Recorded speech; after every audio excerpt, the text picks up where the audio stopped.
오늘 모두에서도 4가지 말씀드렸는데요. 내란죄 등에 대해서 탄핵 소추 사유를 제외하는지 확인을 해달라. 그러니까 실제로 철회한다 이렇게 말을 했습니다. 자, 그런데 이 소추 의결서를 보시면은 절반이 쭉 사실관계를 해놓고 그 다음에 형법상 내란죄를 저질렀다 이렇게 소추 의결서가 되어 있는 걸 객관적으로 확인하실 수 있을 겁니다. 박근혜 전 대통령 때도 처음 소추 의결서에 뇌물죄가 특가법상 어마하게 들어가 있었습니다. 그런데 이 재판 심판 과정에서 뇌물죄를 빼고 추상적인 아주 추상적인 경제적 자유침해니 이렇게 해서 탄핵 심판 인용으로 이렇게 갔었습니다.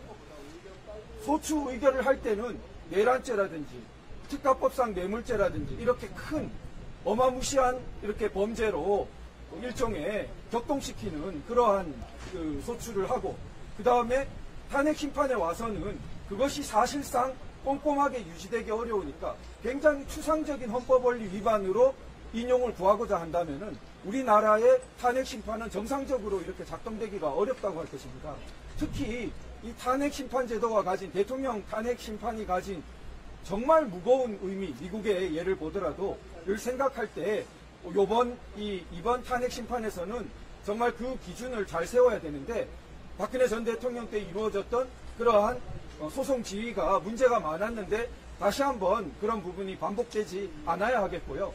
이 부분 소추 의결서의 부분은 그대로 변경 없이 여기서 심판을 받아야 한다고 보이고요. 실제로 철회를 한다면 그것은 소추 의결을 한 무게만큼 국회에서 다시 한번 철회 의결을 하는 것이 어떤 변경이라도 변경을 하기 위해서는 다시 한번 국회 의결을 거치는 것이 합당하다고 생각됩니다. 두 번째가 형사소송 법령에 관한 준수 및 헌법재판소법에 관한 준수인데요. 헌법재판소법 32조 단서에 분명히 재판 소추 수사 중인 기록은 송부를 요구할 수 없도록 되어 있습니다. 그래서 박근혜 전 대통령 탄핵 심판 때에도 이게 굉장히 문제가 되었는데 그 당시에도 소송 지휘로 이 수사 기록을 받아서 변호인단이 큰 대리인단이 항의를 했는데도 그 부분이 조정되지 못했습니다. 근데 이번에도 저희가 이 부분에 대해서 계속해서 문제를 제기했는데도 불구하고 오늘 다시 한번 이 인증등본 송부 촉탁을 하겠다라고 소송 지휘를 하셨는데요. 저희가 물론 제도적으로는 이 신청을 하겠지만 그냥 단순한 형식적인 이 신청, 단순한 재고가 아니라 이 부분은 근본적으로 우리 지금 탄핵 심판 제도의 여러 가지 국민의 신뢰나 법을 지켜야 할 가장 적법 절차를 지켜야 할 헌법재판소가 누가 봐도 명문의 규정상 의문의 여지가 없는 32조 단서를 한번 보시면 좋습니다. 헌법재판소법 32조 단서에 보면은 재판 소추 수사 중인 기록 송부는 요구할 수 없도록 되어 있습니다. 나머지 헌법재판소가 이거를 바꾸기 위해서 든 여러 가지 박근혜 전 대통령 탄핵 심판 결정문에서 든 규정을 찾아보시면 전부 이게 제대로 된 반박이 되지 못한다는 것을 쉽게 확인하실 수 있습니다. 일반 규정에 불과하거나 하위 규칙이 상위법에 모순되거나 하는 그런 부분입니다. 그래서 저희 피청구인 측은 절대 이 32조 단서를 위반하는 부분 인정할 수 없다는 강경한 태도이고요.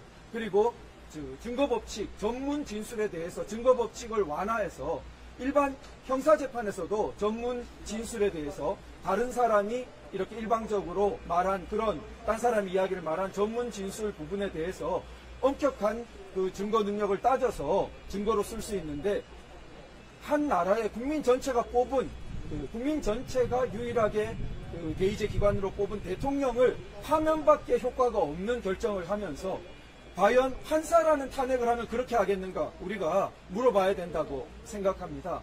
그렇게 하면서 엄격한 형사법칙을 증거법칙을 적용하지 않고 함부로 완화해서 수사기록 송부, 인증등본 이런 것을 받게 되면요. 입증 책임이 사실상 완전히 뒤바뀌어 버립니다. 피청구인 측이 이제는 거꾸로 거기에 대해서 증거력을 막 이렇게 반박을 해가면서 사실상 입증 책임의 전환이 이루어집니다. 이것은 법의 일반 원칙에도 맞지 않습니다. 소추기관이 입증을 하고 피청구인이 방어를 해야 되는 입장인데 완전히 정반대가 되어버립니다. 그러지 못하게 헌법재판소법에 규정을 해놓은 것인데 이 법을 지키지 않으면서 어떻게 우리나라의 법을 지키는 헌법 질서를 수호하는 기관으로 자처할 수 있겠습니까? 그래서 두 가지 헌법재판소법 32조 단서에 따라서 수사기록 그 송구촉탁 절대 안 된다. 그리고 형사소송법상의 전문 진술에 대한 증거 법칙의 완화, 반드시 증인신문이 이루어져야 된다는 것이죠. 일방적으로 그냥 피의자 신문조서 같은 것을 내고 그것을 증거로 채택해서는 안 된다는 것입니다. 그런 부분에 대해서 피청구인 측은 아주 강력하게 그러한 태도를 가지고 있습니다. 그리고 세 번째는 먼저 접수된 탄핵 소추 사건에 대한 우선 심리를 요구하는 부분인데요. 이 사실 그 비상계엄 사태에 대한 그 앞선 경위에서 그 행정부에 대한 정말 극심한 줄탄핵이 문제가 되었습니다. 많은 분들이 아시는 것처럼 지난 2년 이전에 74년간 발의되었던 탄핵 숫자보다 이 2년간 발의된 탄핵 숫자가 더 많습니다. 74년 대 2년인데 2년이 더 많다고. 이게 정상적입니까? 그래서 이런 부분이 그 여러 가지 국가 기능의 마비, 행정부의 마비, 온갖 그 국정 수행의 좌절, 이런 부분들이 앞서 경위가 깔려 있는데 그런 부분들이 사실 헌법재판소에 미리 계류되어 있습니다. 그런데 이런 부분은 왜 중요하냐면 만약에 대통령 탄핵 심판에 대한 결정만 먼저 나고 뒤에 줄탄핵되었던 부분들이 부당했다라고 줄기각이 나면은 그러면은 대통령의 비상계엄의 배경이 되었던 부분에 대해서 상당한 정당성을 가지는 부분이 이미 결론이 나버린 상태에서 뒤에 밝혀지는 것 아니겠습니까? 그런 부분이 부당하다는 것입니다. 그래서 최소한 줄탄핵된 그러한 사건들에 대해서는 먼저 아니면 동시에 심리가 이루어져야 된다는 것이고요. 그중에 가장 중요한 것은 한덕수 권한대행에 대한 탄핵 부분인데요. 이 부분은 재판부도 어느 정도 중요성에 대해서 지금 생각하시는 것으로 저희는 받아들였습니다만 왜 중요하냐면 재판부의 적법한 구성과 관계됩니다.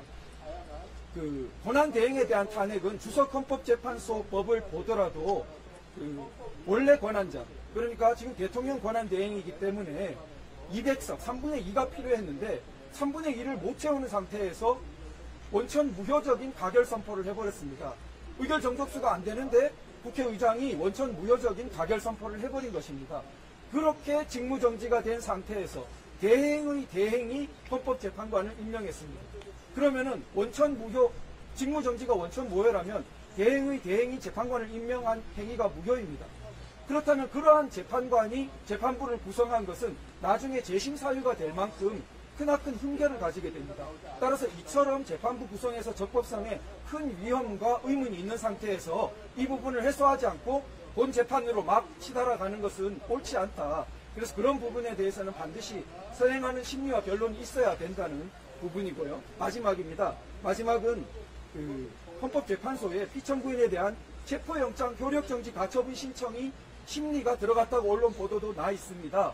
지금 오늘 오전의 사태만 보더라도 이런 부분이 제도적으로 지금 그 문제 많은 체포영장과 청구와 발부에 대해서 저희가 이 헌정 질서적인 합헌적인 제도 내에서 그 체포영장 권한을 다투면서 체포영장 효력정지 가처분 신청이 되어 있는데 이러한 절차를 기다리지 않고 물리력으로 우리나라의 크나큰 국민들에게 불안을 끼치고 이런 부분은 상당히 무리스럽고 잘못된 일이라고 생각됩니다.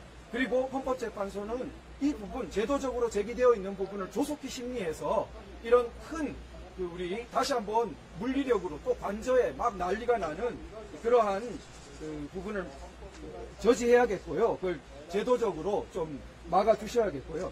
이게 그 사실 대통령을 체포 구속해 놓으면 나머지는 따놓은 당상이다. 이런 위험한 발상에 의한 시도가 되는 것에 대해서 저희는 강력히 우려합니다. 네, 그런 부분은 사실 어느 정도 인신 구속에 대한 우리 최근에 약 6, 7년간의 많은 문제가 제기되어 왔습니다. 그래서 세간에는 우파 구속, 좌파 불구속이라는 정말 슬픈 그런 이야기들까지 국민들 사이에서는 공공연한 비밀처럼 있었습니다. 그런 인신 구속 부분은 신체의 자유, 근본적인 자유와 관계되는 우리나라 자유민주적 기본질서, 헌법질서의 근간이 되는 부분입니다. 국민들이 납득할 수 있어야 되고 구속과 불구속에 대해서 그 부분이 공평하다, 형평성에 맞다고 여겨져야 되는데 과연 이것이 맞는 것인가? 그런 부분에 대해서 심각한 의문을 제기하게 되고 우리 헌법재판소에서 조속한 심리를 내려주실 것을 촉구하는 그러한 내용 말씀드렸습니다.